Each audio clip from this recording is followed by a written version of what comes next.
الحمدللہ رب العالمین والصلاة والسلام علی سید المرسلین اما بعد فاعوذ باللہ من الشیطان الرجیم بسم اللہ الرحمن الرحیم السلام علیکم ورحمۃ اللہ وبرکاتہ۔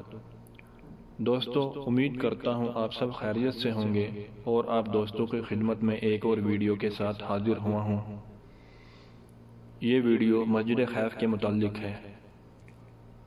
مکہ مکرمہ میں مینا کی سرزمین پر مسجد خیف مشاعر مقدسہ کی انتہائی اہم مساجد میں سے ایک ہے۔ مسجد خیف مینا کے جنوب میں پہاڑی کے دامن میں واقع ہے۔ خیف کو لغت میں پہاڑ کے دامن یا ایسی زمین کو جو دو پہاڑوں کے درمیان یا بلند زمین کے قریب نیچی زمین کو کہا جاتا ہے۔ اسی وجہ سے اس مسجد کو اس نام سے پکارا جاتا ہے۔ چونکہ یہ مسجد مینا میں سفاح نامی پہاڑ کے دامن میں واقع ہے اور حجاج کرام مینا کی سرزمین میں داخل ہوتے ہی جمرات کے راستے پر ہی اس کے میناروں کو مشاہدہ کر سکتے ہیں۔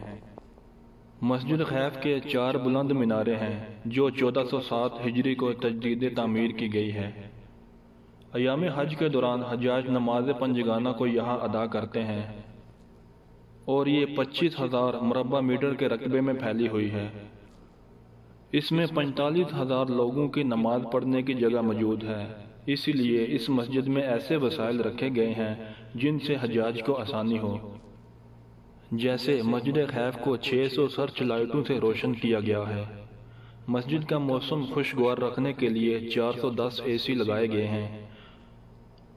اس کے علاوہ 10,000 سے زائد پنکھے بھی لگائے گئے ہیں۔ مسجد کے لیے 1,746 طہارت خانے بنائے گئے ہیں۔ وضو کے لیے 3,008 ٹوٹیاں لگائی گئی ہیں۔ پانی ذخیرہ کرنے کے لیے زیر زمین ٹینکیاں بنائی گئی ہیں۔ ان میں 10,000 مکعب میٹر پانی ذخیرہ کرنے کی گنجائش ہے۔ اس کے علاوہ بالائی ٹینکیاں بھی رکھی گئی ہیں۔ ان میں مجموعی طور پر 2,500 مکعب میٹر پانی ذخیرہ کیا جا سکتا ہے۔ مسجد خیف میں ہر سال حاجیوں کے لیے ہزاروں قرآن پاک رکھے جاتے ہیں۔ حضرت ابو ہریرہ رضی اللہ تعالیٰ عنہ سے روایت ہے کہ حضور صلی اللہ علیہ وآلہ وسلم نے فرمایا، اگر میرا قیام مکہ معظمہ میں ہوتا تو میں ہفتہ کے دن مسجد خیف کی زیارت کو جاتا۔ حجۃ الوداع کے موقع پر ہمارے پیارے آقا صلی اللہ علیہ وآلہ وسلم نے یہاں نماز ادا فرمائی۔ رحمت عالم صلی اللہ علیہ وآلہ وسلم نے فرمایا، مسجد خیف میں 70 انبیاء کرام علیہم السلام نے نماز ادا فرمائی، اور فرمایا مسجد خیف میں 70 انبیاء کرام علیہم السلام کی قبریں ہیں۔ اب اس مسجد کی کافی توسیع ہو چکی ہے۔ زائرین کرام کو چاہیے کہ بصدر عقیدت و احترام اس مسجد شریف کی زیارت کریں۔ انبیاء کرام علیہم السلام کی خدمتوں میں اس طرح سلام عرض کریں، السلام علیکم یا انبیاء اللہ ورحمۃ اللہ وبرکاتہ، پھر احصال ثواب کر کے دعا مانگیں۔ حضرت عبد الرحمن بن معاذ رضی اللہ تعالیٰ عنہ سے مروی ہے کہ رسول اللہ صلی اللہ علیہ وآلہ وسلم نے مینا میں خطبہ دیا۔